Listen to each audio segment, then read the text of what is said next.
Senior صحافی اور تجزیہ کار رؤف کلاسرا کے مطابق عرصہ ہوا مجھے یقین آ چکا ہے کہ امریکہ نے ڈالرز بنانے کی مشین پاکستان کو دے رکھی ہے۔ یہاں دن رات ڈالر چھاپے جاتے ہیں اور ہر طرف ڈالرز برس رہے ہیں۔ ایک دور تھا جب لاکھوں کی کرپشن یا غبن کو بھی بڑا سکینڈل سمجھا جاتا تھا۔ ایسی خبر سب کو ہلا کر رکھ دیتی تھی۔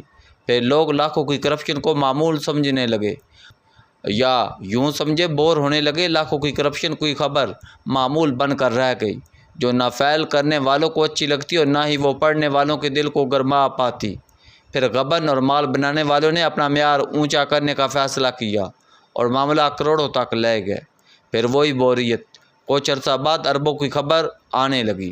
اربوں روپے کی کرپشن بھی نارمل خبر بنی تو پھر ڈالرز میں سکینڈل رپورٹ ہونے لگے۔ بجلی گھروں کو فی یونٹ ریٹ ڈالروں میں دیے جانے لگا۔ کیپیسٹی چارجز کا تعین بھی ڈالر ریٹ سے جوڑ دیا گیا۔ کراچی میں قطر سے LNG ڈیل کے بعد فلوٹنگ ٹرمینل لگائے گئے تو شاہد خاقان عباسی کی وزارت پیٹرولیم نے 2014 میں ایک پاکستانی کمپنی کو روزانہ $3.25 لاکھ کی ادائیگی کا معاہدہ کیا۔ جی ہاں، اس کمپنی کو اب تک روزانہ $3.25 لاکھ مل رہے ہیں، چاہے ٹرمینل استعمال ہو یا نہ ہو۔ اس پر ایک اور کمپنی میدان میں کود پڑی تو اس سے بھی $2.25 لاکھ روزانہ پر معاہدہ کر لیا گیا۔ یوں دو پاکستانی کمپنیاں حکومت سے روزانہ $5 لاکھ کے قریب لے رہی ہیں۔ ایسے ٹرمینل آج کل مفت لگ رہے ہیں، لیکن چونکہ ڈالرز کی ہمارے ہاں بھرمار ہے، لہٰذا ہم نے روپیوں کی بجائے ڈالرز میں معاہدہ کیا۔ اب اس میں کس بڑے چھوٹے حکمران کا کتنا حصہ ہے وہ اللہ جانے۔ اب جو دو خبریں سامنے آئی ہیں، دونوں میں ڈالرز اور 2 وزیر اعظم ملوث ہیں۔ ایک سابق وزیر اعظم ہے تو دوسرے موجودہ۔ خبر یہ ہے کہ سابق وزیر اعظم کے پرنسپل سیکرٹری فواد حسن فواد نے وزیر اعظم شہباز شریف کے اس حیران کن فیصلے پر سوالات اٹھائے ہیں کہ انہوں نے $300 ملین کی چینی بیرون ملک سے منگوانے کی منظوری کیوں دی ہے۔ اس طرح ایک اور خبر 2-3 دن پہلے نجکاری کی قائمہ کمیٹی میں سامنے آئی کہ عمران خان کے وزیر ہوا بازی غلام سرور خان نے قومی اسمبلی میں کہا تھا کہ پاکستانی پائلٹس کی ڈگریاں جعلی ہیں۔ اس کے بعد برطانیہ سمیت کچھ یورپی ممالک میں PIA کی فلائٹس پر پابندی لگ گئی تھی، جس وجہ سے PIA کو $600 ملین نقصان ہوا۔ اب ان دونوں خبروں کو علیحدہ علیحدہ کر کے دیکھتے ہیں کہ ہمارے حکمران کتنی بے دردی سے ڈالرز اڑاتے ہیں اور انہیں قومی خزانے کے نقصان کا بھی اندازہ نہیں ہوتا۔ چینی کو دیکھ لیں کہ اس میں کیا کیا کمال ہوتے ہیں۔ 1998 میں جب میں ملتان سے اسلام آباد آیا تھا تو اس وقت بھی چینی سکینڈلز گردش میں رہتے تھے۔ مجھے یاد پڑتا ہے کہ میں جو پہلی بڑی خبر نکال کر لایا تھا اور ڈان اخبار میں لیڈ کے طور پر چھپی تھی، وہ یہ تھی کہ درجنوں شوگر ملز مالکان نے برسوں سے کسانوں کے واجبات ادا نہیں کیے۔ 12 اکتوبر 1999 کو نواز شریف کی حکومت کا خاتمہ ہونے کے بعد نیب کو ٹاسک دیا گیا کہ وہ نواز شریف حکومت پر کیس بنائے۔ باقی کیسز کے علاوہ ان پر چینی کی درآمد پر دی گئی سبسڈی کا کیس بھی بنا تھا۔ اس وقت کے چیئرمین FBR اور سیکرٹری کامرس کے خلاف بھی مقدمہ بنایا گیا تھا کہ آپ لوگوں نے نواز شریف کے حکم پر چینی درآمد پر اربوں روپے کی سبسڈی دی تھی، جس سے ملک اور قوم کا نقصان ہوا۔ یوں نواز شریف کو دیگر مقدمات کے ساتھ چینی درآمد پر سبسڈی دینے پر بھی مقدمے کا سامنا کرنا پڑا۔ پھر جب ان کی جنرل مشرف سے ڈیل ہوئی تو وہ سب مقدمات روک دیے گئے تھے یا ختم کر دیے گئے تھے۔ ہو سکتا ہے یہ کیس لوگوں کی یادداشت میں نہ ہوں، لیکن میں نے خود یہ خبر بریک کی ہوئی ہے، لہٰذا مجھے علم ہے کہ اس وقت یہ کیس بھی زیر غور تھا۔ چینی کی درآمد پر سبسڈی کے ذریعے پیسہ کمانا بہترین طریقہ رہا ہے، لیکن اب مسئلہ یہ ہے کہ اس وقت شوگر ملز مالکان میں حکمرانوں کے اپنے خاندان شامل ہیں، لہٰذا وہ لاکھ کہتے رہیں کہ ان فیصلوں کا ان کی ملز سے لینا دینا نہیں۔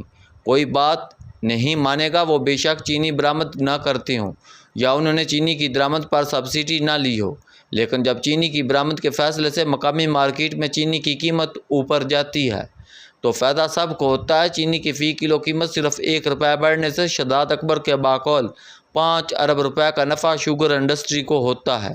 اب اندازہ لگائیں کہ 2019 میں جب چینی کی برآمد کی اجازت دی گئی تھی تو اس وقت چینی کی قیمت $52 فی کلو تھی، جو برآمد کی خبر کے ساتھ $70، پھر $90 اور پھر $120 تک گئی، اور پھر سب نے مال بنا لیا تو قیمت $90 پر واپس آ گئی۔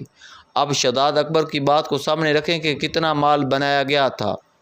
اس وقت مارکیٹ میں چینی 200 روپے فی کلو بک رہی ہے۔ 6 برسوں میں 150 روپے فی کلو قیمت اوپر گئی ہے۔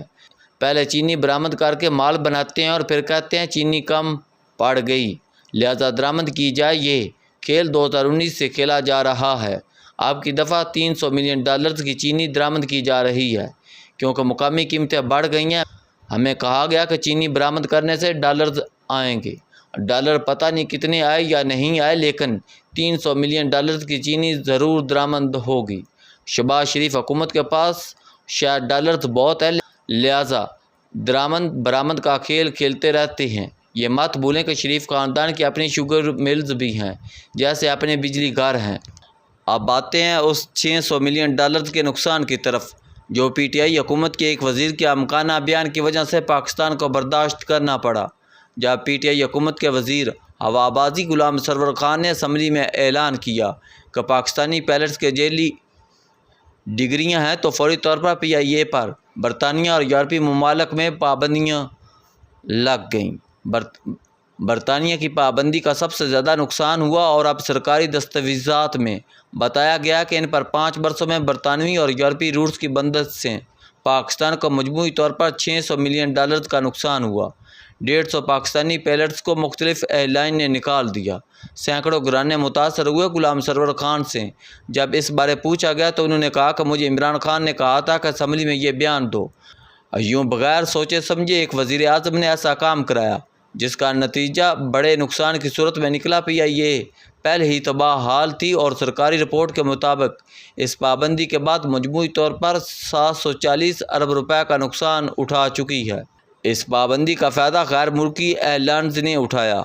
پاکستان کے لوگوں کو جو مشکلات پیش آئیں وہ الگ ہے کہ جو سفر 7-8 گھنٹے کا تھا وہ 24 گھنٹوں تک چلا گیا۔